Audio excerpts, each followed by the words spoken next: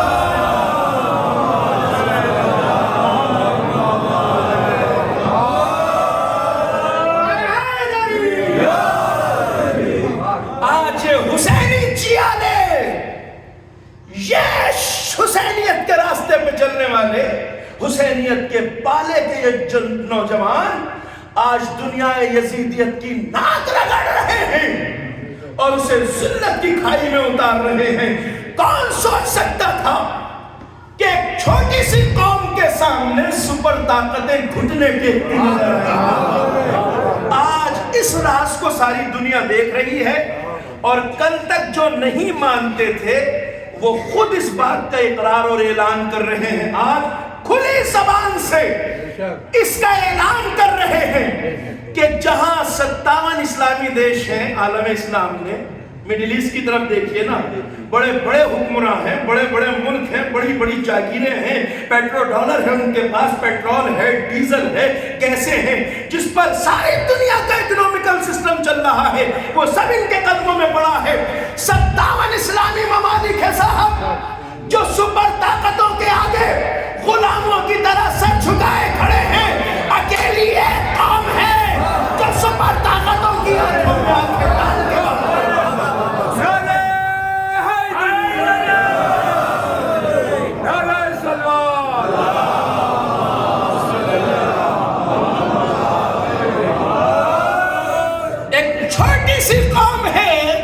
کے یزیدوں کے سامنے سینہ سپر ہے۔ ایک چھوٹی سی قوم ہے جو سپر طاقتوں کے سامنے سر اٹھائے کھڑی ہے۔ غزہ میں اتنے مظلوموں کا خون بہ گیا، مگر ان بدو عرب ممالک کو غیرت نہیں آئی جو ایک بیان بھی اپنے آقاؤں کی اجازت کے بغیر نہ دے سکیں۔ اس دور میں ایک قوم ہے جو حسینیت کے راستے پہ چلتی ہے، عزت اور سربلندی کے راستے پہ چلتی ہے، اور ظلم کے مقابلے میں یہ نہیں دیکھتی کہ ہماری تعداد کتنی ہے۔ اس لیے کہ کربلا نے ہمیں یہی تو سکھایا ہے کہ معرکہ حق و باطل میں اپنی تعداد کو مت دیکھو۔ ہم تعداد پہ بھروسہ نہیں کرتے، ہم قوت کردار پہ بھروسہ کرتے ہیں، اور یہ قوت کردار ہے جس نے چھوٹی سی قوم کو آج سپر طاقتوں کے آگے سینہ سپر کر دیا ہے۔ آج یہ یزیدیت اور حسینیت کا مقابلہ جو ہے یہ کوئی نئی بات نہیں ہے۔ دیکھیے میں تاریخی پس منظر آپ کے گوش گزار کر دوں، اور میں نے عرض کر دیا ہے کہ میں طویل گفتگو پیش نہیں کروں گا آپ کے سامنے، مگر یہ آج ہمارے جوانوں اور بچوں کے لیے سمجھنا ضروری ہے۔ حق و باطل کا مقابلہ، یزیدیت اور حسینیت کا جو یہ ٹکراؤ آج بھی جاری ہے، یہ آج کی پیداوار نہیں ہے، یہ ہمیشہ سے جاری ہے، ہمیشہ جاری رہے گا۔ اور کربلا اس مقابلے کی سب سے بڑی جلوہ گاہ ہے۔ یہ بات ذرا ذہن میں رکھ لیجیے تاکہ میں ایک بات آپ سے کہہ سکوں۔ ہمارے ایک عظیم شاعر ہیں، شاعر مشرق جنہیں کہا جاتا ہے، علامہ اقبال، ان کا ایک مشہور زمانہ شعر ہے، آپ نے سنا ہوگا، بزرگوں کے کانوں میں تو یقیناً کبھی نہ کبھی پڑا ہوگا۔ وہ فرماتے ہیں یہی مقابلہ جو حسینیت اور یزیدیت کا، یہ آج کا مقابلہ نہیں، یہ تو ہمیشہ رہے گا، ہمیشہ سے ہے۔ کوئی زمانہ ایسا نہیں آ سکتا جس میں یہ ٹکراؤ حق و باطل کا نہ ہو۔ علامہ اقبال کا ایک مشہور زمانہ شعر ہے کہ ستیزہ کار رہا ہے ازل سے تا امروز، یہ ٹکراؤ، یہ ستیز، یہ مقابلہ جاری ہے ازل سے اور آج بھی جاری ہے۔ کون سا مقابلہ؟ چراغ مصطفی سے شرار بولہبی، یعنی چراغ مصطفی اور شرار بولہبی کا یہ ٹکراؤ ازل سے جاری ہے اور آج بھی چل رہا ہے۔ کس نے کہا؟ شاعر مشرق علامہ اقبال کا یہ شعر میں نے آپ کو سنایا۔ یہ جو ٹکراؤ ہے آج حسینیت اور یزیدیت کا، یہ آج کا مقابلہ نہیں ہے، یہ تو ہمیشہ سے جاری ہے۔ اب ذرا تاریخی پس منظر سن لیجیے۔ کہا چراغ مصطفی سے شرار بولہبی کا ٹکراؤ ازلی اور ابدی ہے۔ عزیزوں، اس ٹکراؤ کی شروعات کہاں سے ہوتی ہے؟ یہ مقابلہ شروع اس دن سے ہوا جس دن اللہ نے آدم کے پیکر خاکی میں روح پھونکی اور ملائکہ کو حکم دیا گیا کہ سب آدم کو سجدہ کرو، آدم کو سجدہ کرو۔ قرآن گواہ ہے، قرآن کہتا ہے فسجدوا، سب نے آدم کو سجدہ کیا الا ابلیس۔ کس نے سجدہ نہیں کیا؟ ابلیس نے۔ کون آیا آدم کے مقابلے میں؟ ابلیس۔ اب یاد رکھیے، حق اور باطل کا ٹکراؤ اسی دن سے شروع ہوتا ہے جس دن آدم کے پیکر خاکی میں روح پھونکی گئی اور مقابلے میں کون آیا؟ ابلیس، شیطان۔ اس دن اسی ٹکراؤ کا نام آدمیت اور شیطنت کا ٹکراؤ تھا۔ یہی مقابلہ جب نسل آدم میں آیا، میں حسینیت اور یزیدیت کے اس ٹکراؤ کی بات کر رہا ہوں جو آج بھی جاری ہے، یہی مقابلہ جب نسل آدم میں آیا تو ایک طرف حابیل ہے، ایک طرف قابیل ہے۔ اس دن اس ٹکراؤ کا نام حابیلیت اور قابلیت کا ٹکراؤ تھا۔ یہی مقابلہ جب موسیٰ کے دور میں آتا ہے تو ایک طرف موسیٰ ہے، ایک طرف فرعون ہے۔ اس دن اس ٹکراؤ کا نام موسویت اور فرعونیت کا ٹکراؤ تھا۔ یہی ٹکراؤ اور مقابلہ جب ابراہیم کے دور میں آتا ہے تو ایک طرف ابراہیم ہے، دوسری طرف نمرود ہے۔ اس دن اس ٹکراؤ کا نام ابراہیمیت اور نمرودیت کا ٹکراؤ تھا۔ یہی ٹکراؤ جب پیغمبر کے زمانے میں آتا ہے تو علامہ اقبال کی لفظ استعمال کر لیتا ہوں، یہی چراغ مصطفی اور شرار ابولہبی کا ٹکراؤ کہلایا۔ ایک طرف کردار پیغمبر ہے، ایک طرف شرار ابولہبی و ابو جہلی ہے۔ یہی ٹکراؤ جب کربلا میں آیا تو ایک طرف حسین ہے، ایک طرف یزید ہے۔ کربلا میں اسی ٹکراؤ کا نام حسینیت اور یزیدیت کا ٹکراؤ کہلایا۔ مگر میرے عزیزوں، آج کیوں کہا جاتا ہے حسینیت اور یزیدیت کا ٹکراؤ؟ اس لیے کہ حسینیت اور یزیدیت کا ٹکراؤ اس لیے کہا جاتا ہے کہ کربلا اس ٹکراؤ کی اتنی بڑی جلوگاہ ہے کہ کربلا سے پہلے کردار آتے گئے، مقابلے کا نام بدلتا رہا، مگر اب کربلا کے بعد قیامت تک اس ٹکراؤ کے یہی نام رہیں گے۔ ایک طرف حسینیت ہوگی، ایک طرف یزیدیت ہوگی۔ اب قیامت تک آنے والے انسانوں کو اختیار ہے، وہ چاہیں تو حسینیت کے ساتھ آ جائیں، چاہیں تو یزیدیت کے ساتھ چلے جائیں۔ صلوات پڑھے بر محمد۔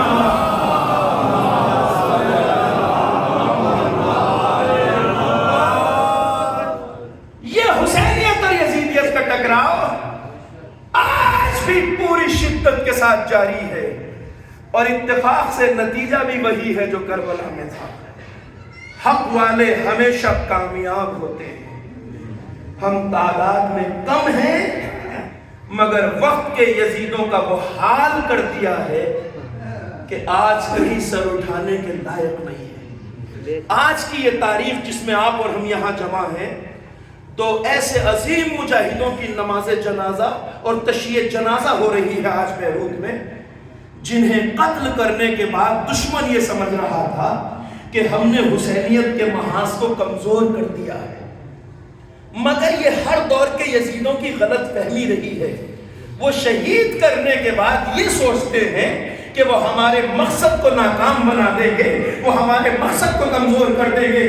مگر تجربے نے ہر بار ثابت کیا، حسینیت کی صفوں میں جب کسی شہید کا خون بہتا ہے تو مقصد کو ہمت ملتی ہے، شجاعت ملتی ہے اور زندگی ملتی ہے۔ یہاں ناکامی کا تصور نہیں ہے، یہاں جب کوئی خون شہادت گرتا ہے وہ سمجھ رہے تھے کہ ہم نے شہید سید حسن نصر اللہ، مرد میدان، مرد شجاع، جس کا عشق آپ سب کے دلوں میں موجود ہے۔ چہروں کی کیفیت بدل گئی ہے جب میں نے منبر سے یہ لفظ کہا۔ اس کا مطلب یہ ہے کہ ہمارے جوانوں کے دل میں ہاں دشمنوں نے ہمارا بہت بڑا نقصان کیا ہے، ہم اقرار کرتے ہیں۔ ہمارا عظیم رہنما جس کو شہید کر دیا گیا، عظیم مرد میدان جسے شہید کر دیا گیا، عظیم کمانڈر جسے شہید کر دیا گیا، مگر ظالموں ہمارے یہاں شہادت سے مقصد نہیں قربان ہوتا۔ خون شہادت گرتا ہے تو مقصد جوان ہوتا ہے، خون شہادت گرتا ہے تو مقصد میں تازگی آتی ہے۔ یہی وجہ ہے کہ دشمنوں نے جب شہید سید حسن نصر اللہ کو شہید کیا تھا تو وہ یہ سمجھ بیٹھے تھے کہ ہم اب حزب اللہ کو مٹا دیں گے، مگر کمال تعجب سے دنیا نے دیکھا جب سے شہید کا خون زمین پہ گرا تھا، حزب اللہ کے جوانوں نے ایسے تابڑتوڑ حملے کیے کہ سر جھکا کر صلح کرنی پڑی۔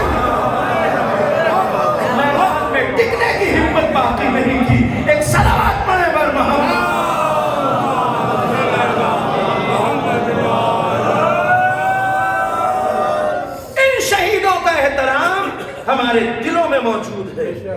آج ایک ملت ہے جو اپنے ان شہیدوں پہ سوگوار ہے.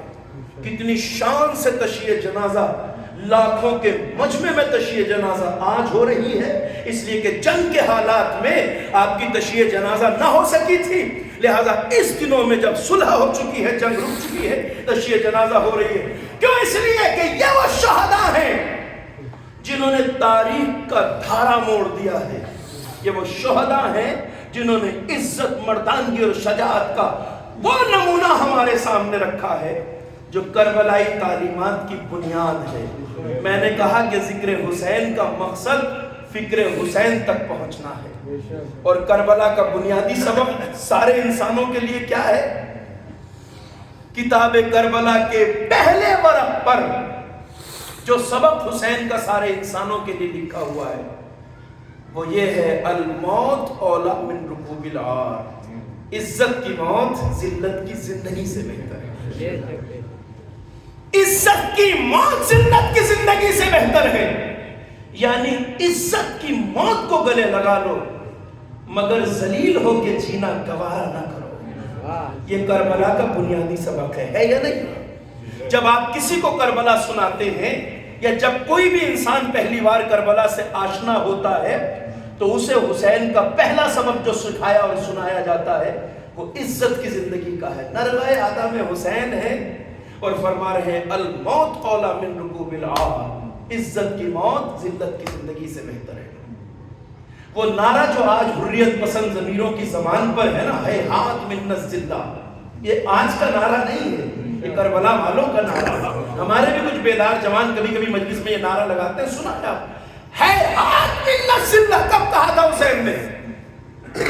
جب حسین نرغہ آدم میں ہے، کربلا لاکھوں کا لشکر گھیرے ہوئے ہیں، تب حسین نے کہا الا ان الدعی ابن الدعی قد رکزنی بین اسندین بین الذلۃ والذلہ وہیہات من الذلہ. زمانے والوں جان لو، آگاہ ہو جاؤ، اس ناتحقیق ابن ناتحقیق نے، ابن زیاد نے، اس نجس ابن نجس سادے نے مجھے ایک دوراہے پہ کھڑا کر دیا ہے. دوراہا کون سا ہے؟ جہاں تیسرا کوئی راستہ نہیں ہے. بین الذلۃ والذلہ، یا تو میں عزت سے گلا کٹا دوں یا ذلت کا راستہ اختیار کروں. پتا ہے ذلت کا راستہ حسین نے کسے کہا؟ مان لیجئے حسین یزید کا اپوز بند کر دیتے، مخالفت چھوڑ دیتے اور چین سے مدینے میں رہتے. شہادت کو گلے لگایا حسین نے، یہ راستہ نہیں چنا، اسے ذلت کہا حسین نے. مجھے آپ ذرا سے یہاں بات آ گئی تو یہ کہتا چلوں، مجھے سچ بتائیے سینے پہ ہاتھ رکھ کے، اگر حسین یزید کی مخالفت چھوڑ دیتے، چپ ہو کے اپنے گھر میں بیٹھ جاتے اور اپنے نانا کے شہر میں رہنا قبول کرتے، مدینے میں بیٹھتے آرام سے، تو کیا حسین اپنے حصے کی نمازیں روزے نہ پڑھ رہے ہوتے؟ بالکل پڑھ رہے ہوتے. آرام سے بیٹھ کے حسین نمازیں پڑھتے، مدینے میں روزے رکھتے، قرآن پڑھا کرتے.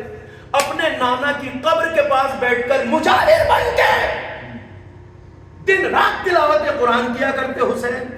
کیا حسین کے لیے یہ راستہ آسان نہیں تھا؟ بالکل آسان تھا. جب آج حسین کے نانا کے غلاموں کے غلاموں کے غلاموں کی قبروں کے مجاور عیش کوٹ رہے ہوں تو کیا حسین اپنے نانا کی قبر کے مجاور بن کے آرام حاصل نہیں کر سکتے تھے؟ سجادہ نشینوں کے عیش آپ سے زیادہ کون جانے گا بھائی بریلی والوں. تو جب حسین کے نانا کے غلاموں کے غلاموں کے غلاموں کے سجادہ نشینوں کے آج عیش ہے تو حسین تو اپنے نانا کی قبر کے مجاور بنتے، آرام سے بیٹھتے مدینے میں. کیا آرام سے نہیں رہ سکتے تھے؟ حسین اگر مدینے میں رہنا گوارا کرتے اور یزید کی مخالفت نہ کرتے تو کیا مدینے والے حسین سے سلام دعا نہ کیا کرتے؟ بھائی سارا مدینہ حسین کو سلام کیا کرتا. گارنٹی سے لکھوا لیجئے مجھ سے، سارا مدینہ، سارے کا مطلب یہ ہے کہ جو آلے بنی ہاشم کے طرفدار تھے وہ بھی حسین کو سلام کیا کرتے، اور جو بنی امیہ کے طرفدار تھے وہ بھی حسین کو سلام کیا کرتے. بھائی جو حسین کے چاہنے والے تھے، جو خاندان رسالت کے محب تھے، وہ بھی سلام دعا رکھتے حسین سے، اور گارنٹی سے کہہ رہا ہوں جو بنی امیہ کے طرفدار تھے یزید کی حکومت والے وہ بھی سلام کیا کرتے. کیوں کیا کرتے؟ اس لیے کہ جب کوئی مخالفت ہی نہیں ہے تو سلام دعا رکھنے میں کیا حرج ہے؟ جب کوئی جھگڑا ہی نہیں ہے، جب کوئی مخالفت ہی نہیں ہے، حسین فرزند رسول ہیں، جان فاطمہ ہیں، دل بندے علی مرتضیٰ. اس کا مطلب یہ ہے کہ حسین اگر مدینے میں بیٹھ کر اپنے حصے کی نماز و روزہ کرتے تو سارا مدینہ حسین کو سلام کیا کرتا، یہ گروپ بھی سلام کرتا، وہ گروپ بھی سلام کرتا. اب مجھے یہاں سچ بتائیے، جسے سب سلام کر رہے ہوں تو کیا یہ عزت نہیں ہے؟ ارے بھائی سارا شہر سلام دعا کر رہا ہے آپ سے، کیا یہ عزت نہیں ہے؟ بس یہی ٹھہر جائیے. میں آپ کو اس مرحلے پہ اس لیے لایا ہوں کہ ہم میں سے بعض لوگ ایسی زندگی کو عزت سمجھتے ہیں. بہت سے لوگ ہیں ہمارے درمیان جو یہ سمجھتے ہیں کہ جسے یہ پارٹی بھی سلام کرے وہ پارٹی بھی سلام کرے، اسے عزت سمجھتے ہیں. مگر حسین نے اسے ذلت کہا ہے، اس لیے کہ جس کے سلام تعلقات اچھوں سے بھی اچھے ہوں، بروں سے بھی اچھے ہوں، وہ کچھ بھی ہو سکتا ہے، ایک اچھا حسینی نہیں ہو سکتا. صلوات پڑھیں بر محمد.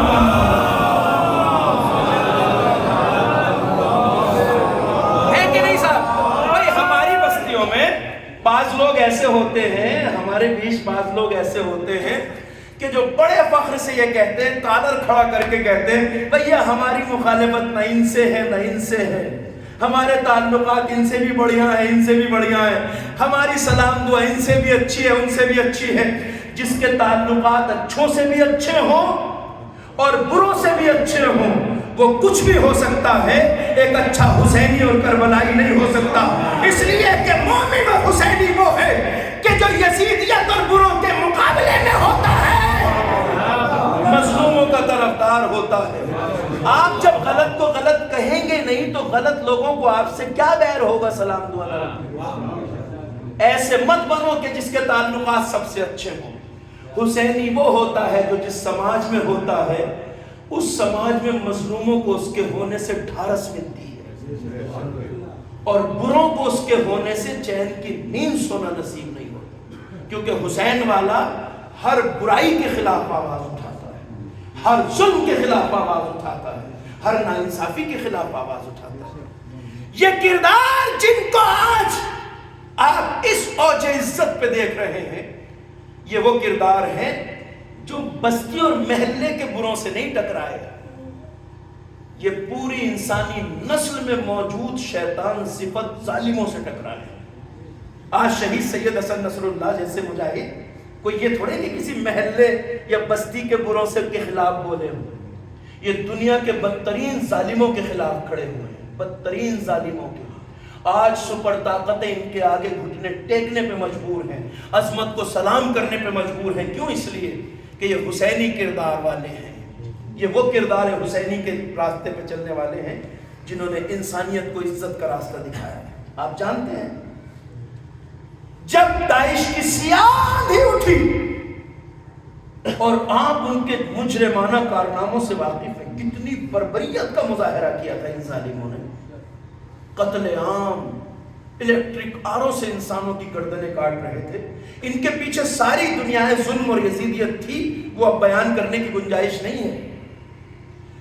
وہ لاشوں کے سینے چیر کر کیمروں کے آگے دل چباتے تھے. ہند جگر خارا کی نسلیں یہ کام کھلے عام اس دور میں کر رہی تھی. الیکٹرک آروں سے انسانوں کی گردنیں کاٹی جا رہی تھی. بازاروں میں عورتوں کو بیچا جا رہا تھا. جہاد النکاح کی بے شرمیاں پھیلائی جا رہی تھی.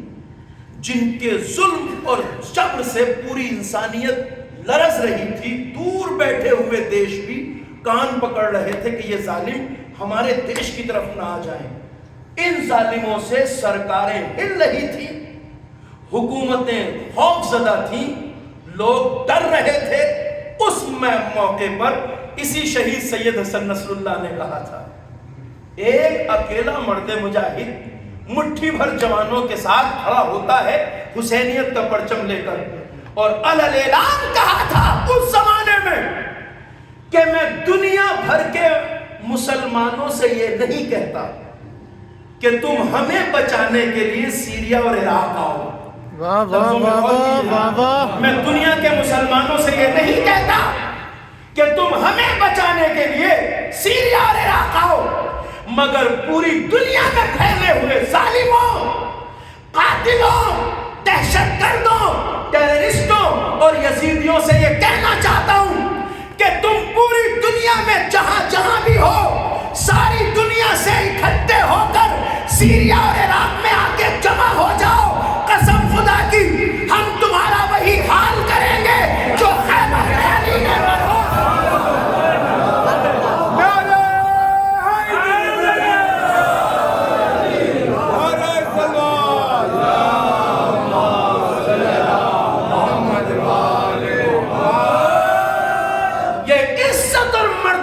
تاریخ ہے.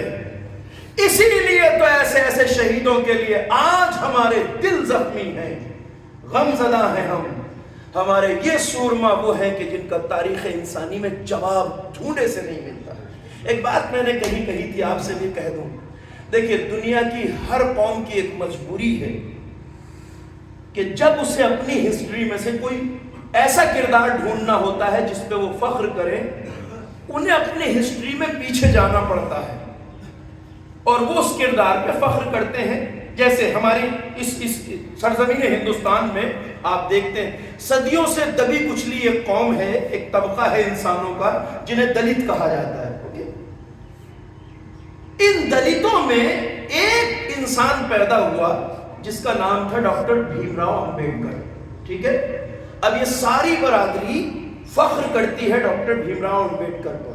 جہاں جہاں ان کی بستیاں ہیں پورتیما لگائی جاتی ہے، ان کے مجسمہ لگایا جاتا ہے. قابل فخر ہے، ایک کردار ان کی ہسٹری میں پیدا ہوا جس پر وہ فخر کرتے ہیں. اس کردار کو وہ لاتے ہیں، تاریخ کے سامنے پیش کرتے ہیں. ہمارے پاس ایک ایسا کردار تھا جو پڑھا لکھا تھا، ہونا بھی چاہیے. آپ ادھر چلے جائیے مہاراشٹر کی طرف، وہاں جو مراٹھا قوم ہے ان کی ہسٹری میں ایک کردار نکل کے آتا ہے جسے وہ ڈھونڈ کے لاتے ہیں، چھترپتی شیواجی مہاراج ہیں. وہاں آپ جائیں گے تو ایئرپورٹس کے نام ان کے اوپر ہیں، بڑے بڑے پارکوں کے نام ان کے اوپر ہیں، بڑے بڑے ٹرمینلز کے نام ان کے اوپر ہیں. چھترپتی شیواجی مہاراج. مراٹھا قوم کے پاس ایک کردار ہے فخر کرنے کے لیے جس پہ وہ فخر کرتے ہیں، تاریخ سے لاتے ہیں ڈھونڈ کر اس کردار کو وہ بالکل منظر عام پہ لاتے ہیں. میں کہنا یہ چاہتا ہوں عزیزوں، آپ کے لیے یہ بات کہہ رہا ہوں کہ پوری دنیا کی قوموں کی ایک مجبوری ہے کہ اگر انہیں کوئی قابل فخر کردار ڈھونڈنا ہوتا ہے تو وہ اپنی ہسٹری میں پیچھے جاتے ہیں. مگر اکیلے آپ ہیں جن کے پاس ہر زمانے میں ایسے کردار ہوتے ہیں.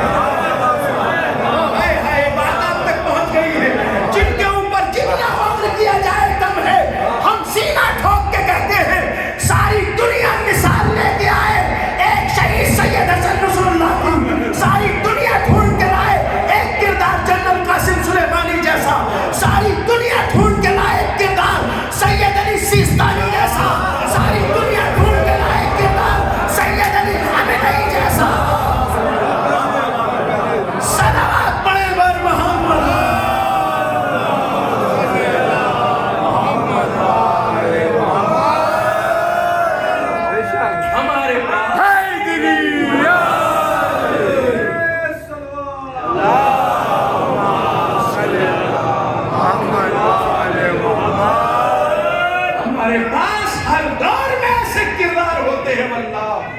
جن پہ جتنا فخر کیا جائے کم ہے.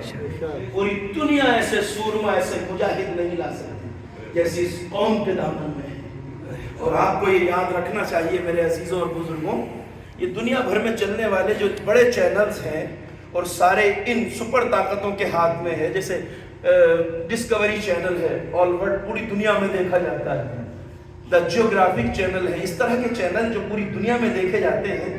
آپ کو یاد ہوگا اس کے اوپر سیریز چلتی تھی پہلے جس میں یہ دکھایا جاتا تھا کہ صہیونی حکومت جو ناجائز اسرائیل ہے، ان کے پاس ایسے اسلحے ہیں، ایسے ویپن ہیں، ایسے ہتھیار ہیں، ایسی کلاشنکوفیں ہیں، ایسی بندوقیں ہیں، ایسے ٹینک ہیں، ایسا ڈیفنس سسٹم ہے، آئرن ڈوم کا ڈھول بجایا جاتا تھا، پوری دنیا کے ذہنوں پہ رعب بٹھایا جاتا تھا، رعب اور دبدبہ بٹھایا جاتا تھا کہ کوئی اسرائیل سے آنکھیں ملانے کی ہمت نہ کرے، ان کے پاس ایسا اسلحہ ہے، ویسا اسلحہ ہے، ایسے ہتھیار ہیں، ایسے ہتھیار ہیں، ایسا آئرن ڈوم ہے۔ مگر جب یہ پروپیگنڈے ہو رہے تھے تب اس سید شہید نے کہا تھا کہ اسرائیل کی طاقت ہماری نظر میں مکڑی کے جالے سے، اور صرف کہا نہیں تھا، دنیا کے سامنے ثابت کر کے دکھایا۔ ان جاہل صہیونی یہودیوں کو اپنی طاقت کا اتنا غرور ہو گیا تھا، بزرگوں اور جوانوں، اتنا غرور ہو گیا تھا کہ جو ریلیاں نکلتی تھیں ان ریلیوں کا ایک پلے کارڈ پوری دنیا میں دیکھا گیا تھا۔ جب یہ یہودی ریلیاں نکالتے تھے اسرائیل میں مسلمانوں کے خلاف، تو اس میں ایک سلوگن بہت وائرل ہوا تھا، وائٹ پیپر پہ لکھا ہوا تھا، خیبر، مسلمانوں سے خطاب کر کے، خیبر تمہارا آخری چانس تھا۔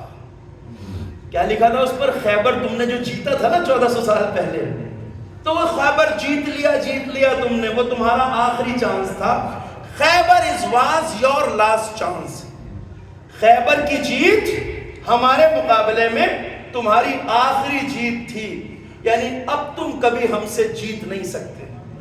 یہ نعرہ سارے مسلمانوں کے سامنے وہ پلے کارڈ پر لے کر کھڑے ہوتے تھے، خیبر تمہارا آخری چانس تھا، جیت لیا، اب ہم سے نہیں جیت پاؤ گے۔ جب یہ غرور ذہنوں پہ چڑھ گیا تو فرزند فاتح خیبر سید علی سیستہ خامنئی نے 2 تماچے مارے، ایک وعدہ صادق 1، 2 حملے کیے ہیں نا اب تک، ٹرو پرومس 1، ٹرو پرومس 2، 2 تماچے مارے، ایک دائیں نصار پر، دوسرا نصار پر، اور بتا دیا کہ فاتح خیبر کل بھی ہم ہی تھے۔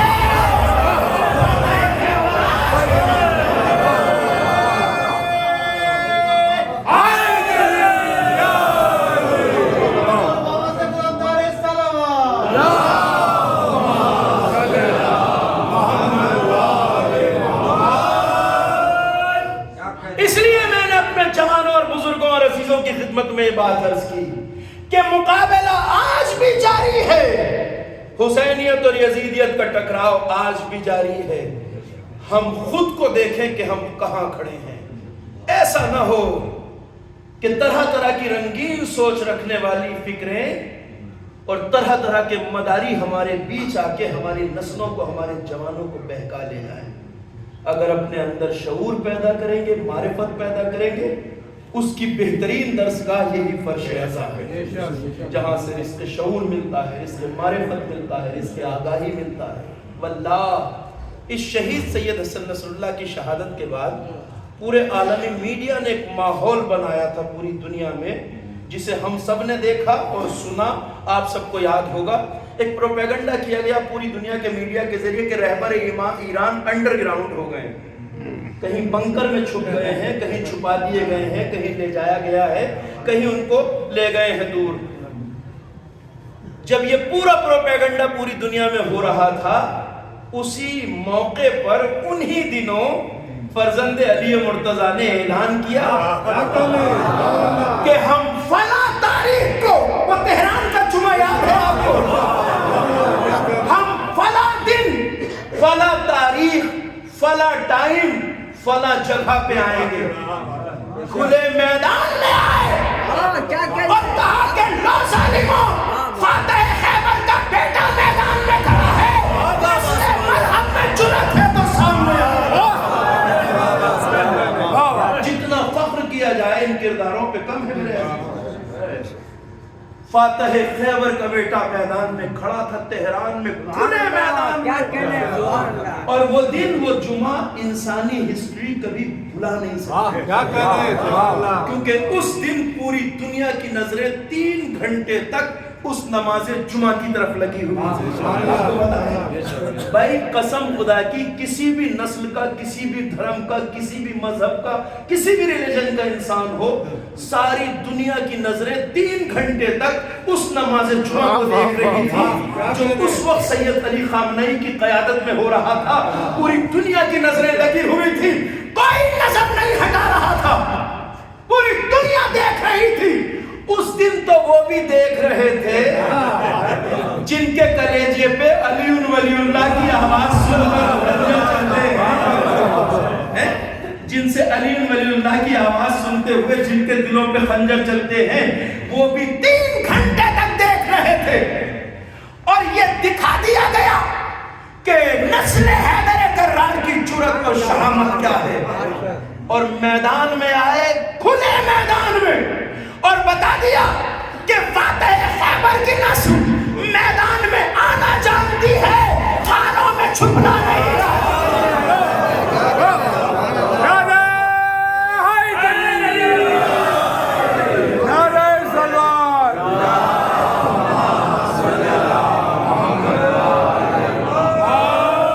اور یہ یاد رکھیے میرے عزیزوں اور جوانوں، جن کی سمجھ میں حق نہیں آتا، جن کی سمجھ میں کربلائی کردار نہیں آتے، ان کے لیے بہت سمجھنا آسان ہے اگر سمجھنا چاہیں۔ ہم شیعوں کی تاریخ میں اب تک 2 نمازیں تھیں جو شیعیت کے پیشانی پر جھومر کی طرح جگمگاتی تھی۔ ایک وہ نماز تھی جو جنگ صفین میں ہوئی، جنگ چل رہی ہے، گھمسان کا رن جاری ہے، اور ایسی حالت میں علی نے اپنے صحابی سے کہا وقت نماز ہو چکا ہے، نماز کے لیے صفیں مرتب کرو۔ اس دن صحابی نے ہاتھ جوڑ کے کہا تھا، مولا جنگ کی حالت ہے، تیر برس رہے ہیں، تلواریں چل رہی ہیں، آپ نماز کے لیے کہہ رہے ہیں؟ امام نے کہا ہم اسی نماز کو بچانے کے لیے میدان میں آئے ہیں۔ ایک نماز صفین کے میدان میں ہوئی تھی، دوسری نماز کربلا میں۔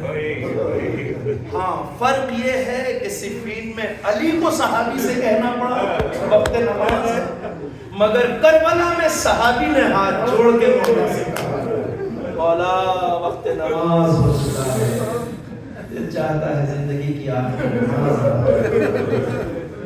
حسین نے کہا میرے صحابی، تم نے وقت نماز کو یاد رکھا، اللہ تجھے نماز گزاروں میں شمار۔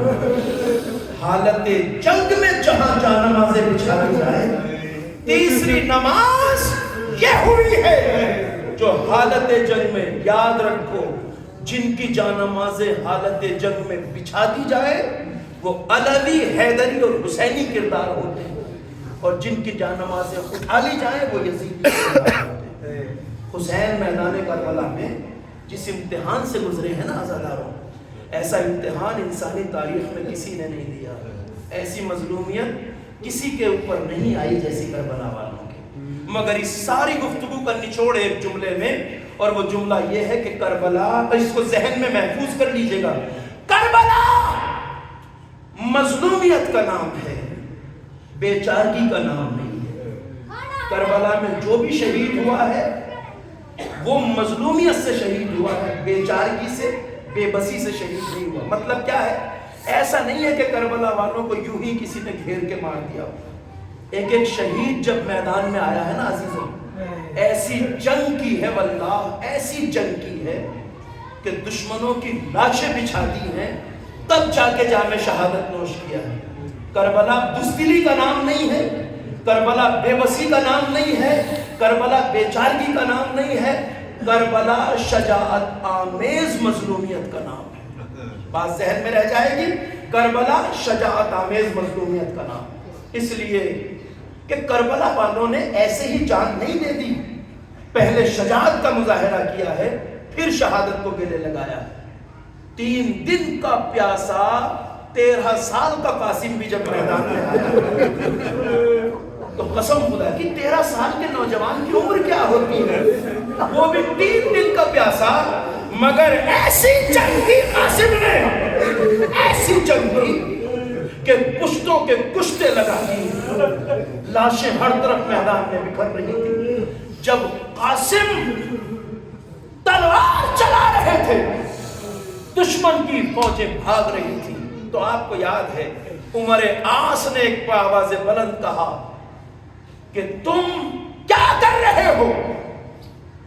اس فوج کا جو سب سے بڑا سورما ہے اسے آواز دی. ازرق شامی نام آپ نے سن رکھا ہے, مرثیوں میں ذکر ازرق شامی.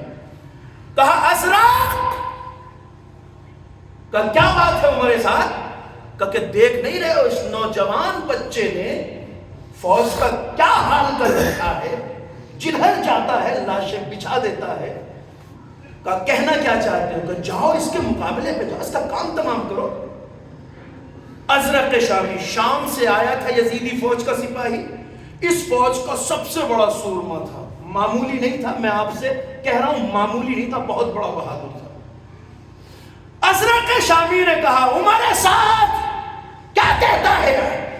مجھے دے, میں عرب کا نامور سورما بہادر, میرا تھاک بیٹھی ہوئی ہے پوری دنیا عرب پر, اور یہ 13 سال کا نوجوان بچہ مجھے اس کے مقابلے میں بھیج رہا ہے. تو پھر کرنا کیا ہے؟ کہ اس کا کام تو میرے بیٹا جا کے کوئی کر دے گا, میرے بیٹے بھی سارے بہادر ہیں. کا ٹھیک ہے. ازرق شامی نے اپنا ایک بیٹا بھیجا. یہ آپ کی سنی ہوئی تاریخ ہے, میں بتا رہا ہوں. کربلا بے چارگی کا نام نہیں ہے, کربلا شجاعت آمیز مظلومیت کا نام ہے. ایک بیٹا ازرق شامی کا آیا, ابھی آیا ہی تھا کہ کچھ ہی دیر میں اس کی لاش زمین پہ پڑی تھی. سبحان اللہ. دوسرے بیٹے کو بھیجا, ابھی چند بار رد و بدل ہوئے تھے کہ اس کی لاش بھی کٹ کے 2 ٹکڑوں میں پڑی تھی. یہاں تک کہ ازرق شامی کے 7 بیٹے جو ایک سے ایک سورما سامن اور بہادر تھے, 13 سال کے قاسم کے مقابلے پہ آئے. جب 7 بیٹے مارے گئے ازرق کے, تو اب روایت بتاتی کہ ازرق غصے سے پھنکارتا ہوا, چہرہ لال, آنکھوں سے آگ برس رہی ہے. میں نے ابھی کہا تھا کوئی چھوٹا موٹا پہلوان نہیں تھا, اتنا بڑا تھا کہ جب یہ نکلا ہے قاسم کے مقابلے کے لیے تو حسین خیمے کے دروازے پہ آئے اور آ کے کہا بہن ام فروہ سے کہو کہ قاسم کے لیے اگر بڑا نہ ہوتا تو حسین دعا کے لیے نہ کہتے. آیا قاسم کے مقابلے میں کون؟ ازرق شامی. سلام ہو قاسم کی شجاعت پر. ابھی چند وار کیے تھے کہ ازرق شامی کی لاش 2 ٹکڑوں میں کٹی ہوئی زمین کربلا. کربلا بے چارگی کا نام نہیں ہے, شجاعت آمیز مظلومیت کا نام ہے. 3 دن کا پیاسا علی اکبر جب میدان میں آیا, ایسی جنگ کی علی اکبر نے, ایسی جنگ کی واللہ پڑھیے آپ تاریخ میں, ہر طرف لاشیں بکھری پڑی تھی میدان میں. اور اسی بیچ علی اکبر جنگ کرتے کرتے بیچ جنگ میں واپس خیمے میں آئے. یہ آپ نے سنا ہے خیمہ کا؟ حسین نے کہا میرے لال علی اکبر کیوں لوٹ آئے؟ کہا بابا آپ نے دیکھا نا میں نے کتنی دیر جنگ کی ہے بابا, میں بہت دیر لڑا ہوں, مگر بابا اب پیاس سے کلیجے چل رہا ہے. اگر بابا تھوڑا سا مجھے پانی مل جائے تو پھر میں بتاؤں میرے دادا حیدر کرار کی شجاعت. اس موقع پہ حسین نے کہا میرے لال علی اکبر آ تو گئے ہو بیٹا, مگر تم تو جانتے ہو میرے لال کہ خیموں میں پانی نہیں ہے. خدا ان آوازوں پہ رحمت نازل ہو رہا ہے. تم تو جانتے ہو میرے لال خیموں میں پانی نہیں ہے. کہا بابا مجھے پتا ہے خیموں میں پانی نہیں ہے. کہا میرے لال جب پتا ہے خیموں میں پانی نہیں ہے تو میرے لال کیوں آ گئے؟ اب جو اکبر نے جواب دیا نا ازاداروں مجھے نہیں پتا حسین کے دل پہ کیا گزری ہے, مگر سنیے کیا کہا. بابا مجھے پتا ہے خیموں میں پانی نہیں. تو کہا بیٹا پھر کیوں آ گیا؟ کہا بابا یہ سوچ کے آ گیا کہ آپ ساقی کوثر کے کاش مصلحت ہوتی حسین اپنے جوان بیٹے کو جامع کوثر سے سیراب کرتے. کیا کہا؟ مصلحت نہیں تھی. کیا کہا؟ اکبر پانی تو نہیں ہے میرے لال, ایسا کرو اپنی زبان شاید کچھ ٹھنڈک محسوس ہو. جیسے ہی علی اکبر نے بابا کے دہن میں زبان رکھی, دوسرے ہی لمحے طرف کے باہر کھینچ نے کہا بابا آپ کی زبان میں تو مجھ سے زیادہ طاقت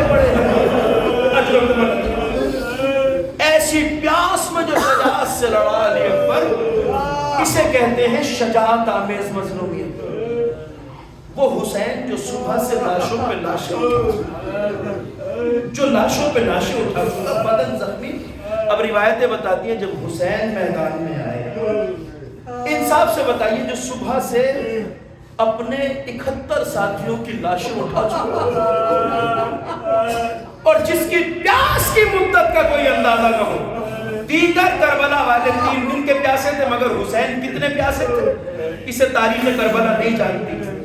ایسی پیاس کے عالم میں حسین جب میدان میں آئے، آخری گفتگو، آخری روایت مجلس تمام ایصال ثواب کی مجلس مرحوم کے لیے پروردگار شہدائے کربلا کے ساتھ محشور فرمائے۔ سن لیجئے، حسین جب میدان میں آئے تو ایسا حملہ کیا کہ تاریخ بتاتی ہے کوفے اور شام کی دیواروں سے کربلا سے فوجیں یزیدی ٹکرا رہی، کوفے کی دیواروں سے یزیدی فوج ٹکرا رہی۔ حسین جدھر جاتے تھے فوجیں بھاگنے لگتی تھیں، الامان الحفیظ کی آوازیں بلند۔ ایسا شجاعت آمیز حملہ کیا حسین، شیر نر کی طرح حسین جدھر رخ کرتے تھے فوجیں بھاگ اٹھتی تھی، حسین جدھر جاتے تھے فوجیں الامان کی آوازیں دیتی تھی، کوفے کی دیواریں سے ٹکرا رہی تھی اور حسین جنگ کرتے جا رہے تھے۔ پتہ ہے ساتھ ساتھ کیا کہہ رہے تھے؟ ظالموں بھاگو مت، کہاں بھاگ رہے ہو؟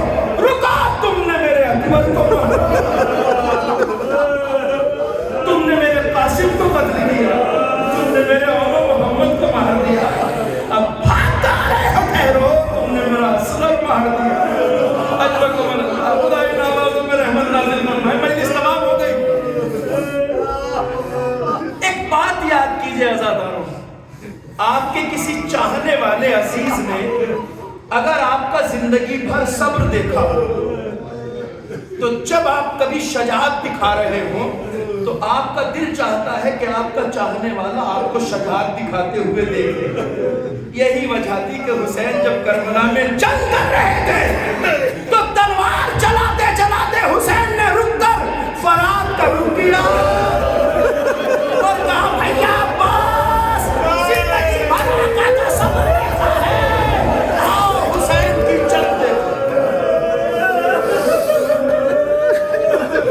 آؤ حسین کی جنگ دیکھو۔ یہ شجاعت تھی حسین کی، فوجیں بھاگ رہی تھی اور اب روایت کی لفظ ہے آسمان سے ایک آواز آئی، یا ایتھا النفس المطمئنہ ارجعی الی ربک راضیۃ مرضیہ۔ اور اسی کے ساتھ حسین نے تلوار کو نیام میں رکھ لیا۔ اب جیسے ہی حسین کی تلوار نیام میں گئی تو روایت کی لفظ ہیں اب تک جو فوجی بھاگ رہے تھے یہ واپس آنا شروع ہوئے اور حسین کو چاروں طرف سے گھیر لیا۔ کوئی خنجر مار رہا تھا، کوئی بھالا مار رہا تھا، کوئی نیزہ، کوئی تلوار، اور جس کے پاس کچھ نہ تھا وہ مظلوم کربلا کو پتھروں سے مار رہا تھا۔ اور پھر حسین سے گھوڑے پہ سنبھالا گیا، پشت فرس سے زمین کربلا پہ گئے۔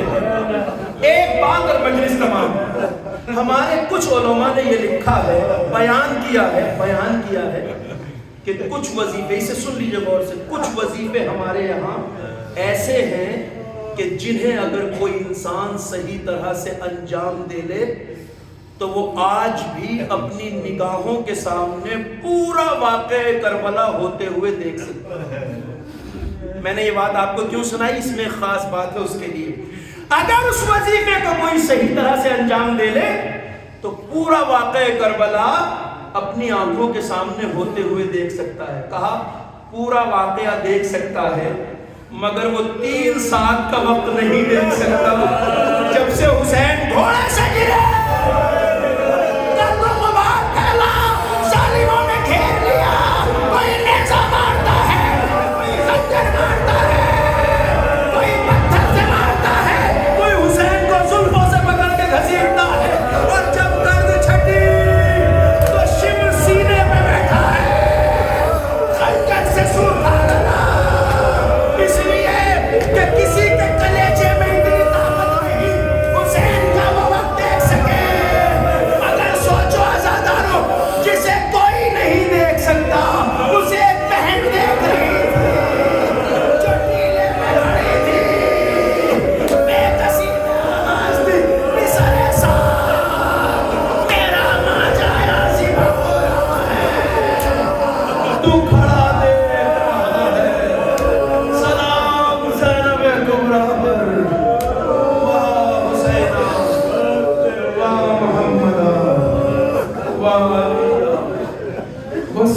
والذین ظلموا أي منقلب ينقلبون إنا لله وإنا إليه راجعون إلهي بحق زہرا وابیہا وبالہا وبنیہا والسر المستودع فیہا پروردگار ہمارے ذکر عبادت کو قبول فرما رب کریم بندگی اطاعت کی توفیق عطا فرما گناہوں سے اجتناب کی توفیق عطا فرما ہمارے دلوں میں عشق و محبت و معرفت اہل بیت کو زیادہ سے زیادہ فرما روز قیامت ہم سب کا حشر و نشر محمد و آل محمد کے ساتھ فرما پروردگار پرچم اسلام کو سربلندی عطا فرما پرچم شرک و نفاق کو سرنگو فرما پروردگار مظلوموں کی مدد و نصرت فرما مقامات مقدسہ کی حفاظت فرما ہمارے علماء اعلام اور مراجع کرام کا سایہ ہمارے سروں پر پروردگار جن مرحوم کے ایصال ثواب کے لیے مجلس برپا کی گئی ان کے درجات کو عالی و متعالی فرما اعلیٰ علیین میں جوار شہداء کربلا نصیب فرما پروردگار ان کے غمزدہ خانوادے کو صبر جمیل عنایت فرما